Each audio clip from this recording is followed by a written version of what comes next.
July. Christmas Oh! in July. Yes. Yes, baby. They have reported for duty. Yes, they have reported for duty. Welcome in, everybody. We are Sports Take, JAKIB Sports YouTube Network. That's Derek Gunn. I am Rob Ellis. What's up, Gunner?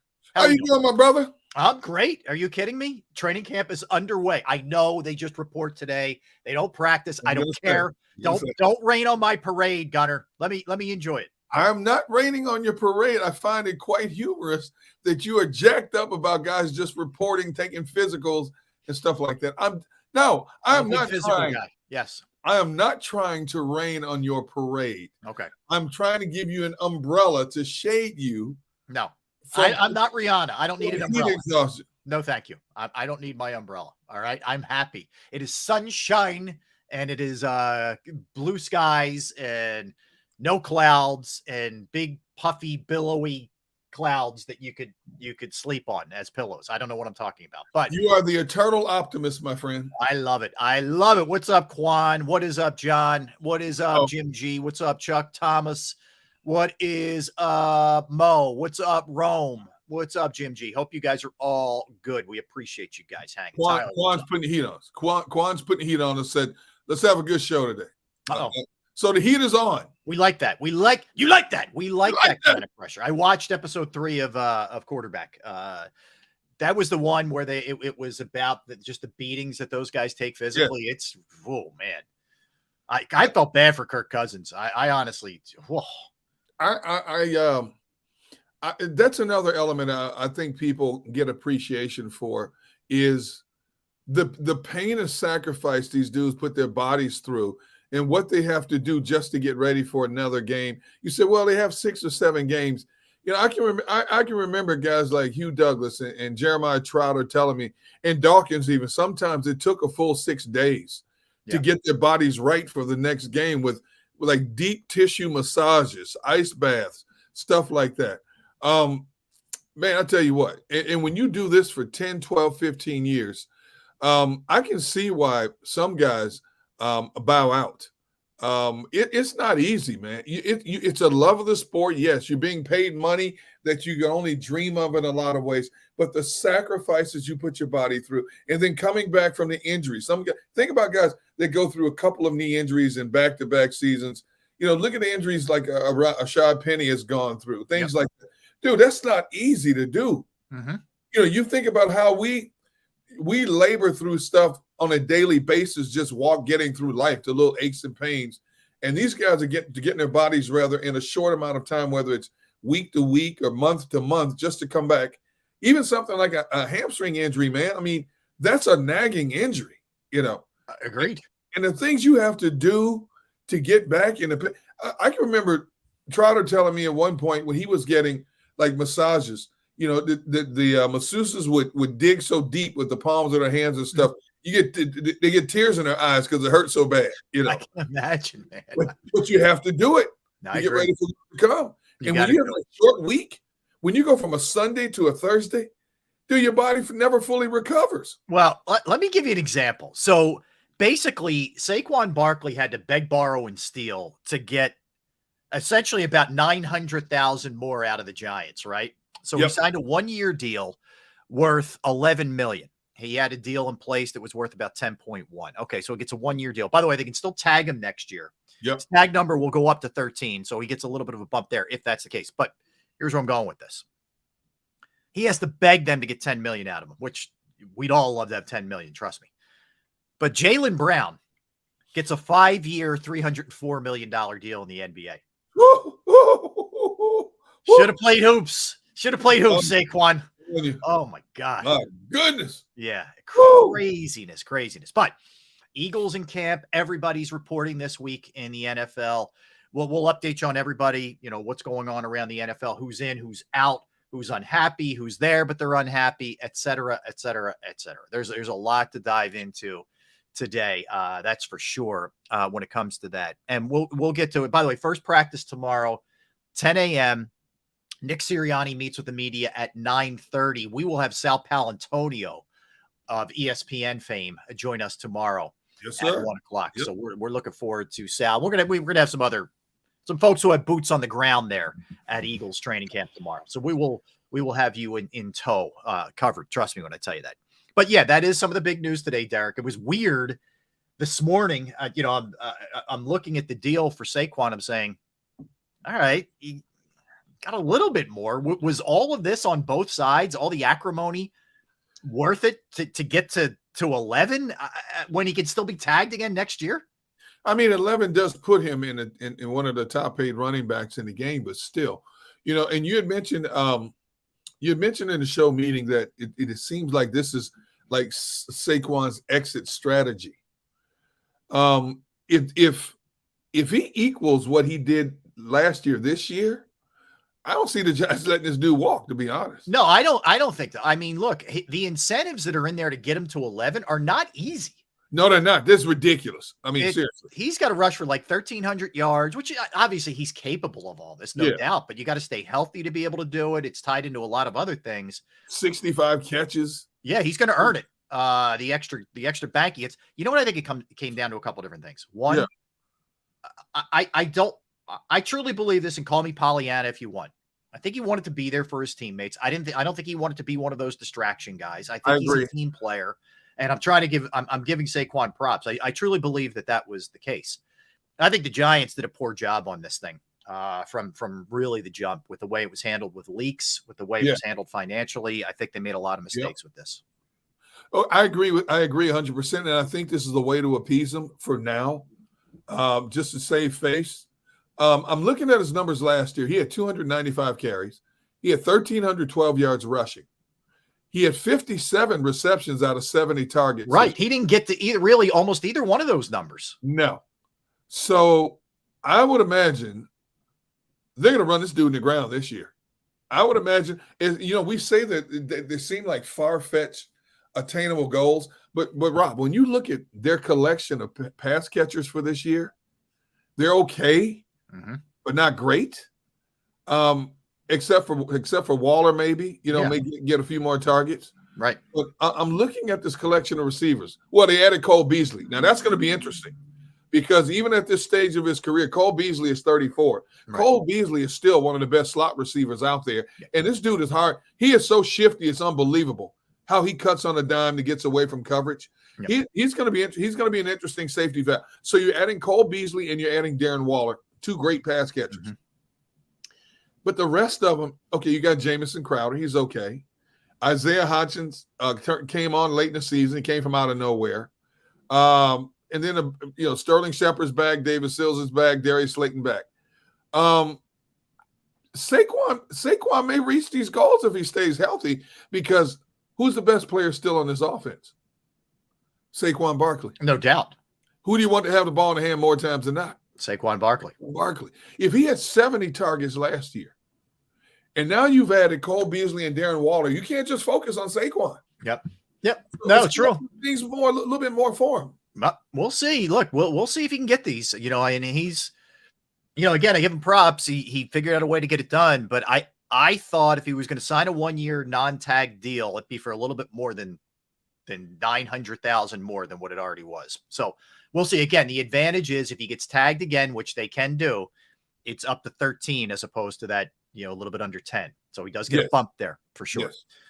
All right. This one out of the completely frightening, scary department, D-Gun. Bronny James, the oldest son of LeBron, who's going to USC in the fall, will play college hoops at USC. Yes. Suffered cardiac arrest while working out at USC. Now, thankfully, it was on school grounds. They had their trainers and the medical people there. Yeah. They got him, right. They got him back to the hospital quickly. In fact, he's out of intensive care right now. He's in stable condition. But my God, 18 years old, man, and just playing hoops, and he goes down. I guess another example of, nothing's a given, appreciate every minute that you have. But this one, I read that. I'm like, good God, man. I'm telling you, the human body is a fascinating thing, Rob. You look at some guys, and I'm sure we've all come across a guy in our lives, maybe someone we're close to, they abuse their bodies, and I mean like alcohol, drugs, and they live 60, 70 years. Yep. And then you see some people in the prime of their physical, life, Yep. 18, 20, 22, 26, and all of a sudden, major health issue just from no. It's and I wonder, I don't know if it'll ever come out. And again, this is just me speculating. I wonder if he was, sometimes it's related to a type of supplement you take that the body just doesn't adjust to, especially when you're a finely tuned athlete. It's a counterbalance, something like that. But man, just from out of nowhere, this dude, 18 years old, phenomenal athlete, has been training his whole life. Yep. And for this to happen, man, that's scary. It is. And look, I'm sure the fact that he's in great condition, none of that can do anything but help you. That's for sure. But hopefully he's okay. And I certainly thoughts, prayers, the whole nine go out to LeBron and his wife and then the whole family and him. And of course to Bronny. Yeah, so Anthony brings up a great point. Brings back memories of Hank Gathers and Reggie Lewis. You're right. That's a really good point. Yeah. You're right. You just don't know, man. That Hank Gathers, anytime you mention his name, it's so vivid in my mind, man. I still remember that moment. It's like, are you kidding me? What? Scary. It's really scary. Man. Oh, random. Very random. All right. So just to swing back here, just we were talking hoops a little bit. Jaylen Brown. Derek, he's really good, but 5 years, $304 million, which is the max that they can give him as their own player. He can give him more than than anybody else on the open market can give him. But $60 million a year? If I'm other NBA players, I'm going like this, Rob. Oh, yeah. You're doing backflips. Yeah. Amen. Yeah. I think Jaylen Brown is a phenomenal talent. I think he's one of the best assassins on both ends of the court, but I think he's better. I think he's better consistently on the defensive side than the offensive side. Let's face it. Shooters are streaky. Even the best shooters in the game, they're streaky. They're hot and cold some games. Yep. But he's not the player I thought would get $304 million, would be the first player to get $304 million in the NBA, to be honest with you. Yeah. Same here. Like, again, he's really good. He's not great, in my opinion. He's not a superstar. He's a star, but he's not a superstar. But maybe this is just a sign of things to come. Jim G, great point. Is Tatum's agent on the phone now? Yeah. Tatum's agent. They had a parade down whatever street they were on when they saw this. They got to be excited. That's for sure. Yeah, Tatum's getting more than Jaylen Brown got. Mark it down. Mark it down. Yep, mark it down. Listen, Tatum's got to be going. Hello, hello here. And let's say if you give Tatum. We talk about the salary cap handcuff that the Sixers are in. Yep. Well, if you gave Jaylen Brown this, what are you going to give Tatum? And then on top of that, at what point is Boston just totally handcuffed? Right. There's not enough money to go around. Well, right. And they just gave Porzingis some ridiculous extension. Yes. They're going to be like over 2 years or something. They're going to have no middle class on that team. It's going to be the penthouse and then the outhouse. It is going to be just league minimum guys. You're praying can give you enough around them. It's crazy. I mean, look, you can do some wiggling and some weird stuff with Larry Bird rights of guys that are your own player, but still, this is a lot of money. A lot of money. John Dicker said other owners and GMs are probably pissed. I think I equate this to what Arizona did for Kyler Murray. Who is Kyler Murray to get that kind of money? And then all of a sudden, look at the numbers that have shot up for quarterbacks in the NFL thanks to what Arizona did for Kyler Murray. Yep. Yeah. And if I'm Josh Allen and I'm Justin Herbert, I can't wait. Yeah. If Jalen Hurts got his money, Lamar Jackson got his money. Yeah, Burrow and Herbert. Burrow, thank you, my friend. Allen, Herbert. What are they thinking? I hear you. All right. What's up, Fitness Rebel? What's up, everybody? Who did we get? Did we say hi to everybody? I think we did, right? Some people are jumping on a little bit late, but that's all right. As long as you join the party, we don't care when. Let's smash that like button, friends. If we could, we would certainly appreciate that. Yeah. So that was the biggie. All right. So here's the question I have. Here's our Eagles question of the day. And this is based off on us. We're like standing on the diving board about to bounce off into the season. Okay. Simple question, fun question. What has you most excited about the season for the Eagles? What is the one? Are you asking me or the chat room? I'm asking both. So basically, I mean, look, I think there's a lot of ways you could go with this. How can you not be excited for Jalen Hurts? How can you not be excited for this offense? How can you not be excited about a lot of things, but there's also some new faces that have added a little intrigue here to see what this could look like if these guys can play, whether it's guys drafted this year or guys drafted last season who didn't play a ton. I think there's a lot of ways you could go with this thing for sure. For me, what is this, John? For Degon, it's the Kelly Green jerseys. I don't think so, JD. Well, you can't stoke my fire, brother. You know how I feel on that issue. That's a Rob Ellis thing, man, with the Kelly Green. I don't know. Listen, you know me. Kidding. I'm enjoying. Whatever. I like the regular uniforms, but I'm okay with they want to add a couple things. Like I like the black on black too. Everybody's adding these throwback. It's cool, but for me, it's the offense, the intact offense going up. I was doing some research here, Rob. 7 of their games this year are against defenses that finished in the top 9 in the NFL last year. Whoa, okay. 3 other games are against defenses that finished 11th and 12th. So you have 10 out of 17 games that will be going up against. This is last year's stats. Right. Some of the top 12 defenses in the NFL. Okay. 10 games. Okay. So this defense is going to get tested. So I want to see if this offense under new direction of Brian Johnson can be just as explosive as it was a season ago. I like that. Yeah. So that's what I'm going with it. Okay. I'll say this. I want to see there's 3 guys I want to see in particular. I want to see Nakobe Dean. Yep. I want to see Jalen Carter, and I want to see Nolan Smith. They're going to be my 3, the Georgia 3. I know there's also Jordan Davis. I get it. But those are the 3 in particular because they're all going to – Nolan maybe not. Blankenship? You didn't put Reed in there? No. I am excited to see Reed Blankenship, but I want to see those 3. I want to see those 3, and I want to see, especially Nakobe Dean, how much he's in control out there. He's going to have, obviously the green dot on the helmet and all that. There's a lot of responsibility on his plate, and the guy was a dominant college player, but I don't think it was just that pectoral issue that kept him till the 3rd round. There are teams that have doubts about his size. Can he hold up? Those kind of things. So now's the time to prove people wrong, Nakobe. So I can't wait to see him. I can't wait to see, I think Jalen Carter is going to be phenomenal. And I think Nolan Smith is going to shock the world this year. I've never doubted Nakobe Dean's size. The only thing I want to see is, can he handle being the heartbeat of the defense, making the calls? Yeah. How quickly can he adapt to that? Since we do know that he's going to have the headset in his helmet and he's going to be making the calls and things like that, I want to see how he handles that.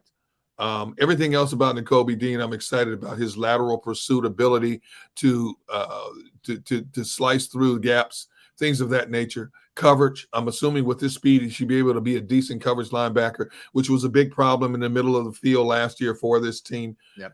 Outside of the size, a small linebacker across the NFL has shown you that they can play and play well and play at a Pro Bowl level. Mm-hmm. I don't know if he's going to play at a Pro Bowl level.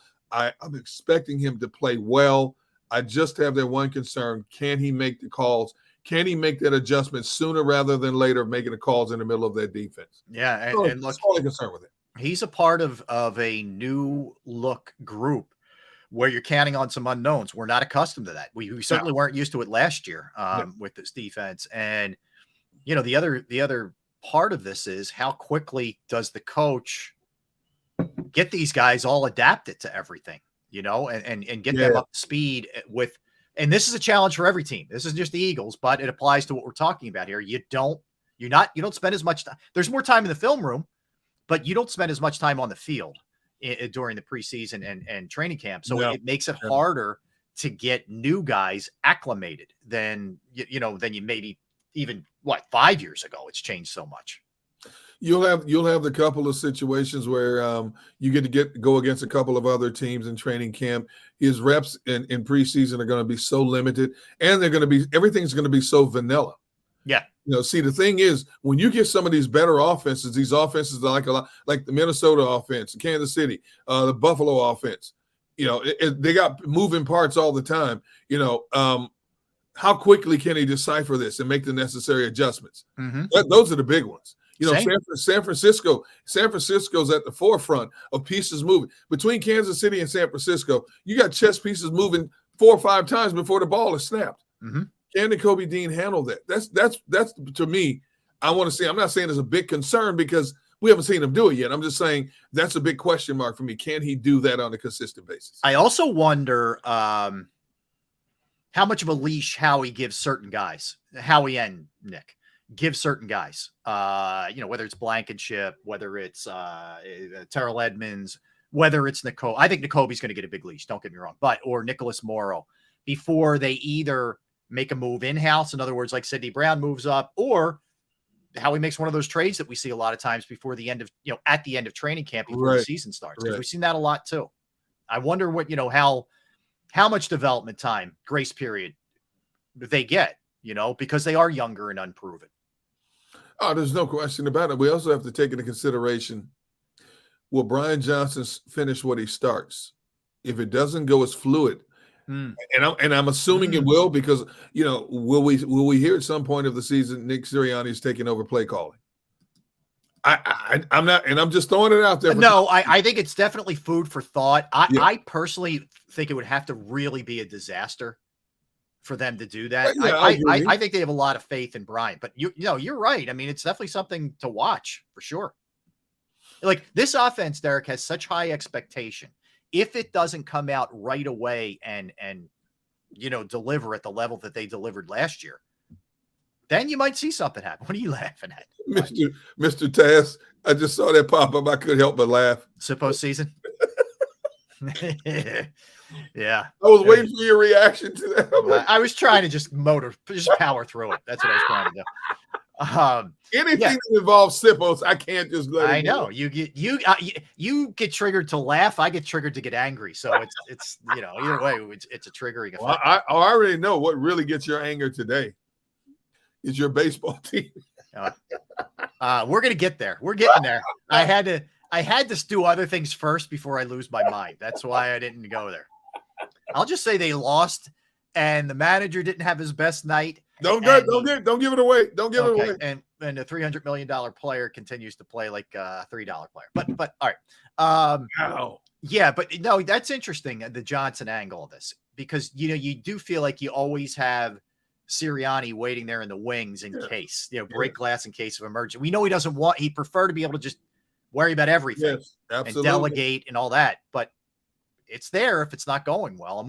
And look, as much, I think we all have great belief that Brian Johnson's going to be good. I agree. We don't know. I mean, we don't know. We haven't seen him do this at the pro level. It's a lot easier being an understudy, standing in the shadows, than it is to step to the forefront and be a primetime player on the grand stage. Right. That's a big difference, and I'm sure he's watched, he's listened. He might even have a lot of input, into what they've done over the last couple of years. We don't know, but now you've got to make the calls, buddy. You are not only making the calls, you're making the calls for the defending runner-up in the Super Bowl, a team that won 14 out of 17 games, an offense that was one of the top 3 offenses in the National Football League. That is a big responsibility, and I am not in any way, shape, or form saying he can't handle it, because if Nick Sirianni endorses it and gives it his blessing, Nick Sirianni must feel very good about where Brian Johnson is in terms of understanding their offense and making the strategic moves. But you got to see it, and you got to see it against some really good opponents coming up this year. Well, one other thing to keep in mind when we're discussing this, like, I think we all we go into this like, hey, it was almost Brian Johnson's right or something to that effect to take over as the offensive coordinator. Yeah. Well, no, it wasn't. He earned it because, I mean, think about it. Denard Wilson looked like he was going to be the heir apparent at defensive coordinator, and he's not. They went outside. So clearly the Eagles have a deep belief in Brian Johnson. That's all. That was interesting. The Denard Wilson thing is going to be one to keep your eye on. If the side is not, I like I said early, I think you really got to give him a little bit of time. But if by week 10 or 11, this is looking like the defense is a little sketchy, there's going to be a lot of heat on him too. Oh, there's no question. Yep. And rightfully so. You turn the reins over to a guy who has 1 year of experience of being a DC. Yep. Okay. And there's so many elements to this thing that are going to be primetime players and not just supporting cast type players, from coaches to players themselves. And that's why I think it's so intriguing about this team. We look at a team like Kansas City. Okay, we expect Kansas City to do this. The only storyline right now for Kansas City is if and when Chris Jones will show up. That's it. Mm-hmm. But with this Eagles team, there's so many new pieces to the equation and so many question marks. And we're not going to get our answers. We're not going to get a definitive answer on a lot of these things in the first 2 to 3 weeks of the season. Right. We may not get a real opinion until the halfway point. Right. Especially on the defensive side. Yes. Especially. Yes. Yeah. You know, No, I so agree. that's what's so intriguing in terms of what this team is going to look like. Or correction, what the defensive side of this team is going to look like. Yep, absolutely. All right, let's get a timeout. Here's what we're going to do when we get back, Derek. I'm going to lay out the NFC East and what their offenses look like, okay? How the Eagles compare to the Cowboys, Giants, and Washington in 4 main categories: points per game, rushing, passing, total yards per game. Well, let's look at this thing, and then we'll look at some of the additions that these teams made in the offseason on the offensive side. So we'll concentrate on the offensive side of the football when we come back. I will get to the Phillies. I just needed some time to work myself up. All right. That's Derek. I'm Rob. We're Sports Take, JAKIB Sports YouTube Network. All right, let's talk about Bravo Pizza of Havertown. Yes, Bravo Pizza of Havertown. Been going there since I was a kid. They've been family owned since 1985. You got Alex and the crew just doing a great job each and every week. They fly in their flour from Italy. It is fresh food every single day. A lot of variety, too. 20 different styles of pizza daily. They have slices to go. They have the you name it, they'll make it, specialized pizza your way. But if you're not in the mood for pizza, fresh pasta, sandwiches, wraps, wings, and salads are also options. Bravo Pizza is also committed to the community. They have fundraisers for charities, schools, little leagues, where the proceeds go to those organizations. You could follow them on Instagram and Facebook at the Bravo Pizza of Havertown for daily specials and promotions. They're at 1305 Westchester Pike in the Manoa Shopping Center in Havertown, Pennsylvania. You can give them a call, 610-446-3810, 610-446-3810,